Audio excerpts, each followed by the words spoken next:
And welcome back to SK1X and we are back again with another video of mine जहाँ पे आज हम लोग केपलर्स लॉ को डिराइव करेंगे using Newton's law of gravitation.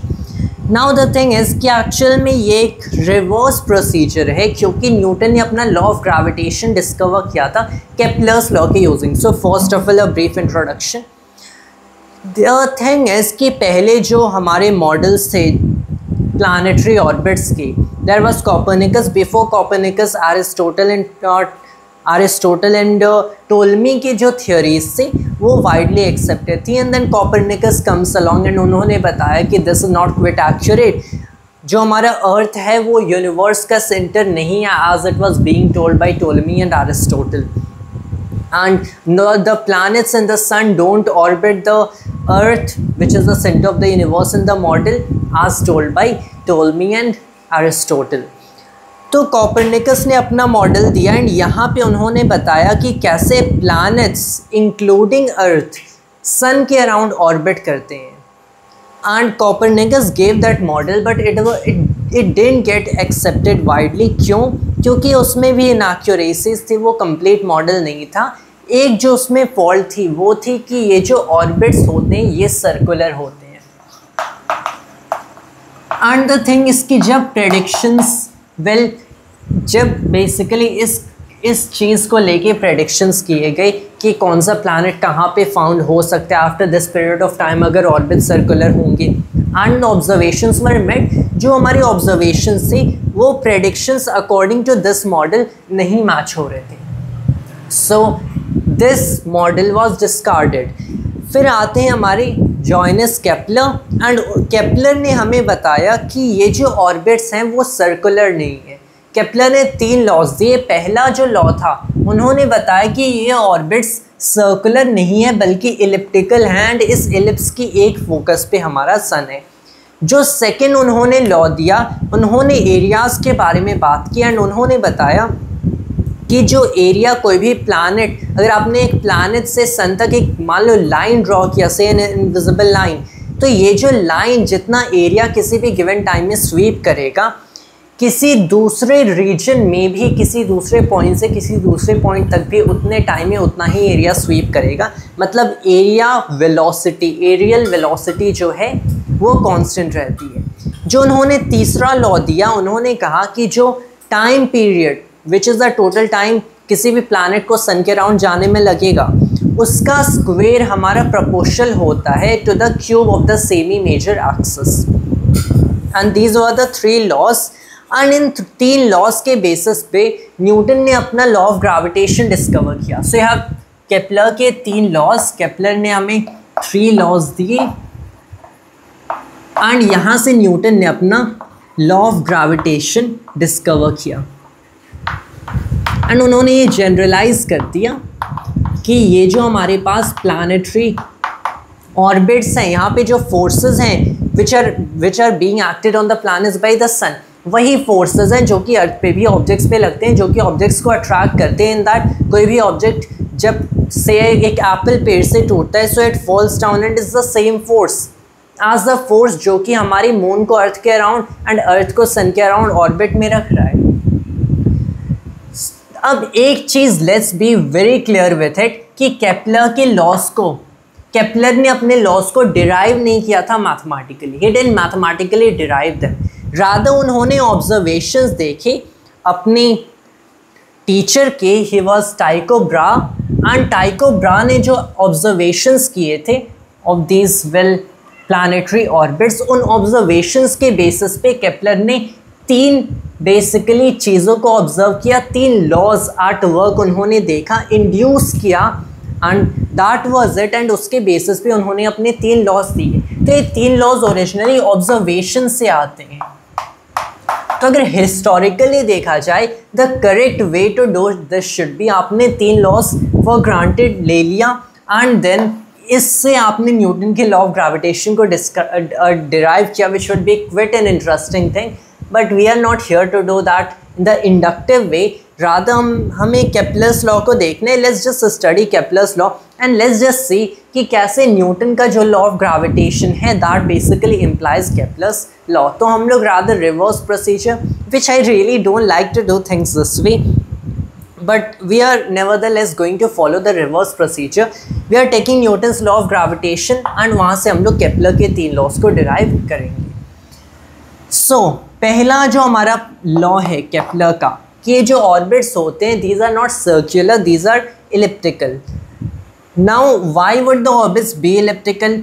Well, these are actually surfaces which are cut by planes of particular conic sections as Newton told us. तो इसका जो direct relation है that is with conic sections, but we can also, and that would be a way better approach to understand things physically कि क्यों इन orbits को elliptical होना है, क्यों circular नहीं होना है.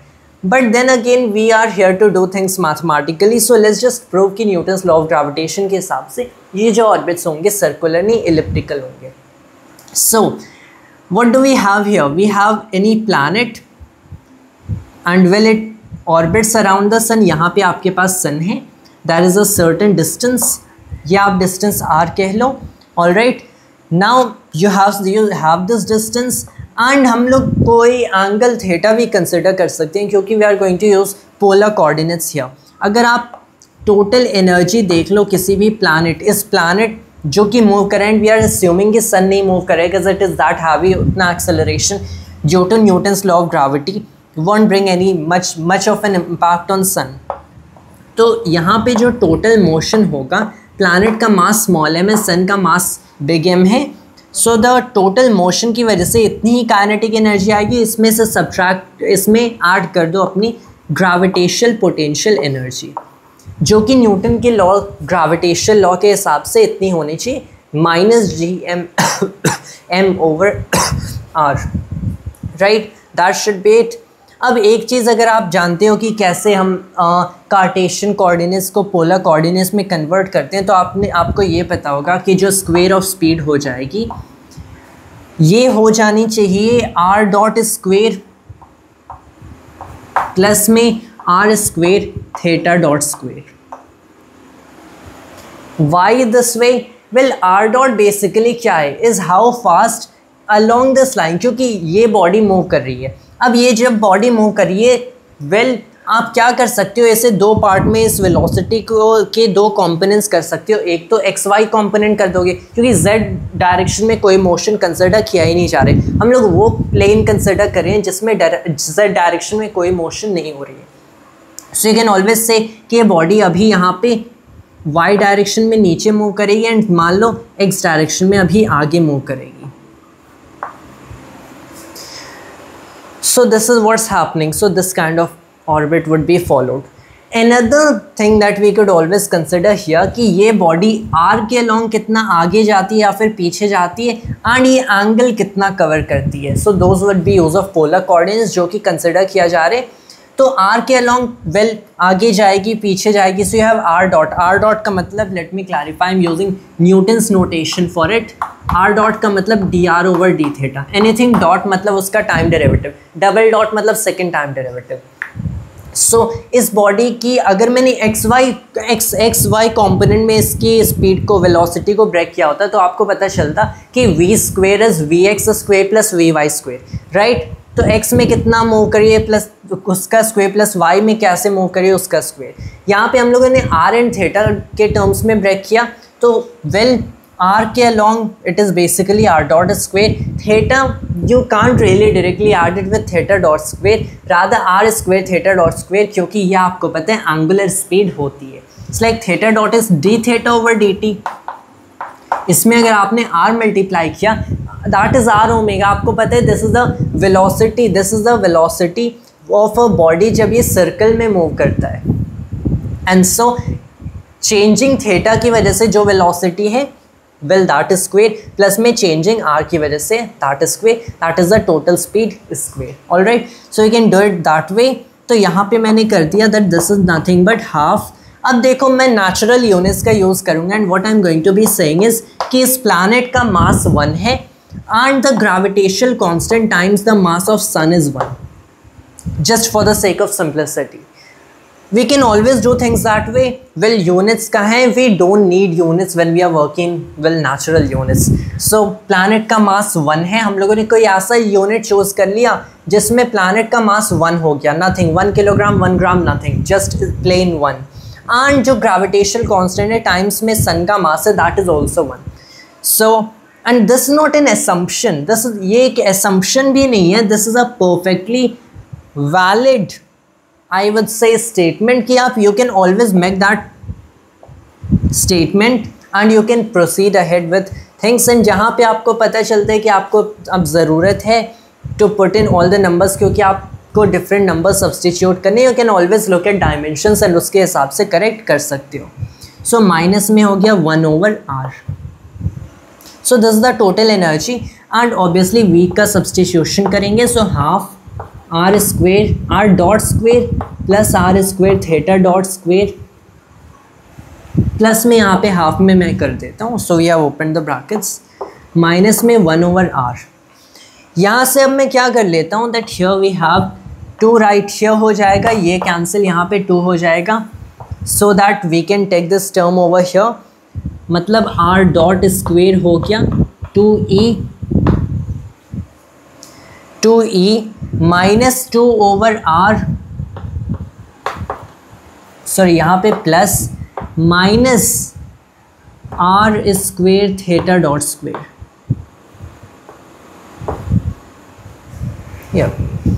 So that is what we have gotten right here. इस चीज़ को हम लोगों ने देख लिया. We can always make something, we can always यहाँ पे r को अगर देखा जाए, alright will make that substitution later. First of all come to this, angular momentum की ऑब्जर्वेशन की जा सकती है. What is angular momentum in this case? Well angular momentum आपको पता है since it is well moving about the sun, लेकिन ये जो सन के about, if you consider the orbit were purely circular, उस पार्ट की वो जो अगर ऑर्बिट सर्कुलर होता, for now we know it isn't, लेकिन अगर ये ऑर्बिट सर्कुलर होता तो उसकी वजह से जो एंगुलर मोमेंटम होती, that will just be the angular momentum will be the orbit in any particular shape. That is really where all the component of angular momentum comes from. Second से it this way, it is still only कि theta जो vary कर रहा है उसकी वजह से ही सिर्फ एंगुलर मोमेंटम आएगी. It's just mr square theta dot, that's it. m को मैंने 1 लिया है, सो it is only r square theta dot. We have this result. यहाँ से theta dot हमें पता चलता है is l over r square. मतलब मैंने कह दिया कि theta is the integral of l over r square dt. Alright, तो ये रिजल्ट मिल रहा है. अब एक मैं यहाँ पे सब्स्टिट्यूशन कर देता हूँ. मान लो मैंने लिख दिया this one particular variable rho which is 1/r, मतलब रो स्क्वेयर 1/r स्क्वेयर हो गया. ऑलराइट, सो यहाँ पे ये जो हो जाएगा, ये मेरा टर्म हो जाएगा 2 rho and this is minus में r square theta dot square. So I could always write this in terms of well angular momentum. तो माइनस में हो गया. अब देखो यहाँ पे angular momentum is r square theta dot. तो अगर मैंने इसको स्क्वेयर कर दिया, so it is r power 4 theta dot square. तो अब मैं क्या कर सकता हूँ, यहाँ पे स्क्वेयर लिख सकता हूँ, यहाँ पे ओवर में r स्क्वेयर हो गया. And so r square theta dot square here 1/r square is basically rho square, मतलब ये जो टर्म हो गया माइनस में l स्क्वेयर रो स्क्वेयर हो गया. Alright, now look at this term here. This is again equal to integral rho l rho dt. dt को अब मैंने क्या कर दिया, I can certainly write it as well here is dt. यहाँ पे मैंने ओवर में d rho किया, यहाँ पे d rho कर दिया. We can compute what is d rho over dt. Well, that has to be minus 1/r square dr over dt, and which is basically r dot से इसे मैं represent करूँगा. So I can write that well r यहाँ पे d rho over dt is this, so we have dt over d rho as equal to minus r square over r dot. तो इस चीज़ को मैंने क्या कर दिया, this can be written as minus में इंटीग्रल L हो गया, यहाँ पे रो स्क्वेयर है, so here we have dt over में d रो, ये चीज़ अगेन 1/रो स्क्वेयर में लिख सकता हूँ, यहाँ पे एक रो स्क्वेयर है, वहाँ पे एक रो स्क्वेयर कैंसिल हो गया, सो माइनस में इंटीग्रल में हो गया L ओवर में r dot that we have here, यहाँ पे हो जाएगा d rho. So this is basically theta in terms of this particular thing. Obviously अभी भी यहाँ पे इस चीज़ की इन्वॉल्वमेंट है, but we can always get rid of that. How? क्योंकि हम लोगों ने एक चीज़ पहले L को m square r square theta dot लिख दिया, and we have written r dot square this way. You can always look at this equation, r dot square equals 2e plus 2 rho minus में L square rho square. Now that we have this equation, यहाँ पे you have r dot equals, you can make certain substitutions and well I think यहाँ पे मैंने complete number of equations भी लिख दिए हैं. You have r dot as the square root of this particular term, so it's basically at this point 2e plus में 2 रो minus L square row square this thing, ये मैंने r dot लिख दिया. Well then here you have dr over dt, this is basically dr over dt, मतलब यहाँ पे मैंने dr कर दिया, यहाँ पे dt कर दिया. दिस शुड बी यहाँ पे एक इंटीग्रल, यहाँ पे एक integral. Obviously you always have this question कि इस चीज़ को इंटीग्रेट करें कैसे, क्योंकि यहाँ पे तो रो है and we don't know what rho is. What about the energy E? So energy E well आप देख सकते हो कि कांस्टेंट रहनी चाहिए, क्योंकि कोई भी एक्सटर्नल यहाँ पे इन्फ्लुएंस है नहीं, कोई डिसिपेशन तो है नहीं, मतलब एनर्जी E तो कांस्टेंट है. सो E should be a constant, E तो एक कांस्टेंट होना चाहिए. रो आपको बेसिकली पता है कि ये 1/r ही है. What about L? Well here you have L जो अगेन एक कांस्टेंट ही होना चाहिए. क्यों कांस्टेंट होना चाहिए? Because again these are central forces जो कि एक्ट करें. तो ऑब्वियसली हम लोग केपलर सेकेंड लॉ से थोड़ा सा यहाँ पे इनपुट ले रहे हैं to make that kind of thing, but since we are using the reverse procedure we have to kind of go through that and you will just look at it and say कि well आपके पास angular momentum है and you have this as r square theta dot, so obviously that has to be a constant. क्यों? क्योंकि these are central forces acting. And in the next well derivation will see separately कि well conservation of angular momentum basically means कि यहाँ पे basic conservation of angular momentum is obviously that जब हमारे पास central force act करी है, central force act करी है, उसका एक और इम्प्लीकेशन है कि आपके पास जो एरियल वेलोसिटी है वो कांस्टेंट है. So that will see as from a separate view point. यहाँ पे मैंने कंप्लीट इक्वेशन लिख दिया. We have this particular thing right here. हमारे पास ये एक इक्वेशन है, हमारे पास ये एक equation, and I believe the integrations can be carried out. Just use the two equations and उसके बाद हमें एक फाइनली r मिल जाता है in terms of theta. And I am not going to well do the integration considering ये जो हम लोगों ने ये जो वीडियो के लिए who are asked it, he is a JEE advanced student, so I believe the integrations won't be trouble. Well, is JEE advanced you are working for यहाँ, and I'm not going to do the integration themselves. You should get a result something like r naught over में 1 plus e cos theta. Theta is here, r आपको पता है, r naught and e क्या है? These are certain substitutions you make. How do you know कि you are getting exactly this form? Look, when you solve for these things trajectories, the form of the equation, final equation is always what you are looking for.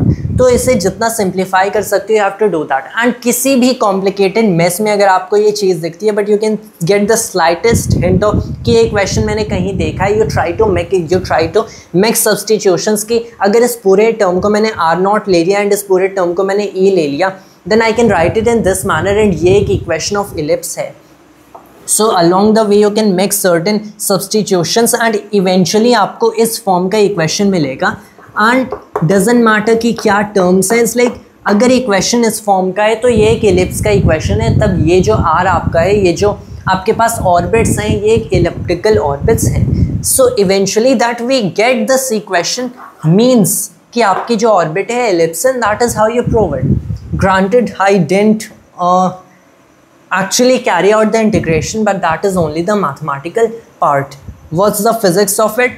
That the energy is conserved. कि आपको देखना है कि angular momentum भी constant है. Well, that's the physics part of it. And obviously the use of natural units simplify things a lot. So that is proving Kepler's first law. उसके बाद now we can easily prove Kepler's second law, but first of all I'll have to pause the video and rub all. Alright, we are back once again. अब हम लोग Kepler का second law देखते हैं. This goes like, well it talks about areal velocities. Areal velocities, तो जो आपके पास कोई भी प्लैनेट है, यहाँ पे आपके पास सन है and here you have a planet, you can draw this line. And जब ये प्लैनेट मूव करता है तो ये सर्टेन एरिया स्वीप करेगा अलोंग दिस ऑर्बिट. तो यहाँ पे एक लाइन हो गया. ये जो एरिया होगा, मान लो आपके पास एक, मान लो ये जो एरिया हो गया A. अगर इस प्लैनेट ने डेल्टा T टाइम में इतना एरिया स्वीप किया, एज इन यहाँ से यहाँ तक मूव किया, एंड यहाँ पे आपने कंसिडर कर दिया कि जब ये कहीं यहाँ पे आ गया होगा, तो यहाँ से यहाँ तक जब ये मूव करते हैं तो फिर से आपने डेल्टा T टाइम में ही देखा कि इसने कितना एरिया स्वीप किया है. सो आपको पता चलेगा कि यहाँ पे भी उतना ही एरिया स्वीप किया. मतलब it goes from any certain point to any other certain point. And अगर आपने एक fixed amount of time consider किया है तो all in all those regions ये equal amount of area sweep करेगा. How is it possible? Well, let's just look at things mathematically. Well, जब ये किसी भी पॉइंट R पे है एंड ये dr डिस्टेंस मूव करता है, तो यहाँ पे R पे एंड ये dr आगे मूव किया. So it's like R, this is the distance R, ये dr आगे मूव किया. एंड ऑब्वियसली एक सर्कुलर ऑर्बिट नहीं है, तो इट इज़ एलिप्टिकल. तो ये जो R है एंड ये जो dr है, ये जो ये these are not going to be perpendicular, क्योंकि अगर ये सर्कुलर होता then this is basically the line R and ये dr move करता है and it would move perpendicularly, तो R and dr would be perpendicular. Here they are not. It is like R this is and dr ये हो सकता है इस direction में. So whatever that is, मान लो अगर अल्फ़ा एंगल बनता है इन दोनों के बीच, then you can form this triangle. and obviously ये जो टोटल ट्राइंगल फॉर्म होगा, if it is a triangle, well first of all ये ट्राइंगल नहीं है क्योंकि this is a curve, but then when our dr is small enough, क्योंकि infinitesimal है, this is a triangle right here, तो इसका area कितना हो जाएगा, half r dr sin alpha, right? that will be the area. तो किसी भी ट्राइंगल का एरिया क्या होता है, it's like this side times में दिस साइड उसका हाफ टाइम्स में the sine of this angle, right? Now when we have done that, and in fact this is not even A at this point, this is only dA क्योंकि एक infinitesimal area consider किया जा रहा है. this is an infinitesimal area that you have right here. Alright, so that is dA right here. इस चीज़ को अगर मैंने देखा तो I can always say that ये तो मेरा हो सकता है. अगर मैंने एक वेक्टर, इसे वेक्टर R कंसिडर कर लिया एंड इसे वेक्टर dr, तो ये हो जाएगा vector R cross vector dr.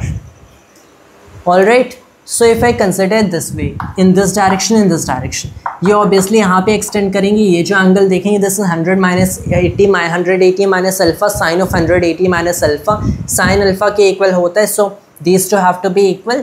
And then what I can do is कि मैं कह सकता हूँ कि ये जो dA है, I can represent this as a pseudo vector and write कि जो dA vector होगा, this would be half vector R cross vector dr. यहाँ पे obviously magnitude wise things were considered. अब मैंने कहा कि इसका अगर मैंने टाइम डेरिवेटिव ले लिया dA वेक्टर का, so it basically becomes right here half times में हो गया vector R cross dr over dt.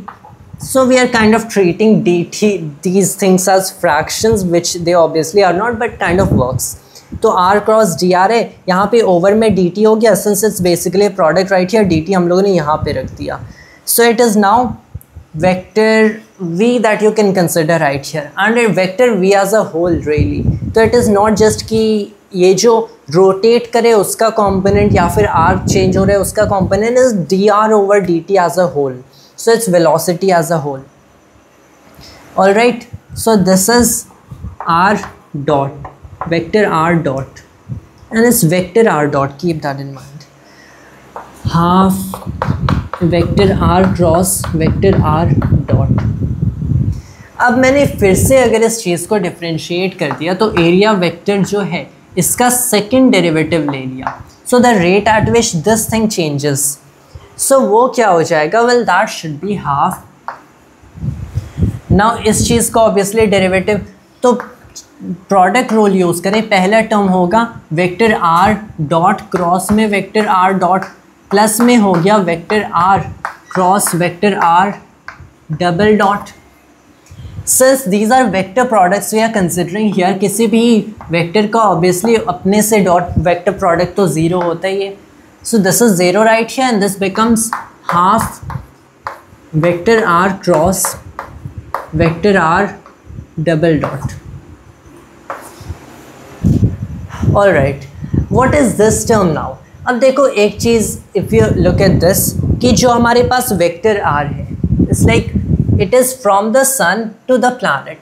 Well that's the vector इस डायरेक्शन में. Vector r double dot is basically the acceleration of the planet, क्योंकि vector r dot is the velocity, vector r double dot is the acceleration. Acceleration of the planet होगा in the direction of total force acting. Total force acting क्या है, it is only the gravitational pull of the sun. So जो vector r double dot होगा this will be in the direction of gravitational pull. तो vector r की direction यहाँ पे vector r double dot towards the sun होना चाहिए. So it is here they anti parallel to each other, which basically means that यहाँ पे इनका जो क्रॉस प्रोडक्ट होगा ये भी ज़ीरो होगा. So it comes zero as a whole. ये तो टर्म ज़ीरो था ही, इन दोनों के direction well they 180 degrees to each other, मतलब ऑब्वियसली क्रॉस प्रोडक्ट ज़ीरो है. So vector a double dot is zero. इसका मतलब क्या है, इसका मतलब वेक्टर a डॉट एक कांस्टेंट होना चाहिए. This thing should be a constant. तो d vector a over dt which is basically what, which is half r cross r dot, this thing has to be a constant. And now one can always consider in their magnitudes only. तो मैंने कह दिया that well this is dA over dt magnitude wise, half इस चीज़ का magnitude.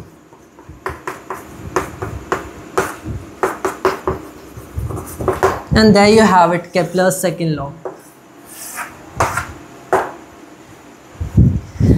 That the rate at which area is swept is constant. मतलब जैसे time change करेगा लेकिन ये जो एरिया में चेंज है इसका रेट जो है वो कांस्टेंट है. That is Kepler's second law in its mathematical form, and we know how to translate this into the physics of it, right? So this is basically the same thing as this. That is the proof of Kepler's second law. Similarly, we can look at the proof of Kepler's third law. First of all, I'll have to pause the video at this point, rub all of it, and then we proceed further with the derivation of the third law.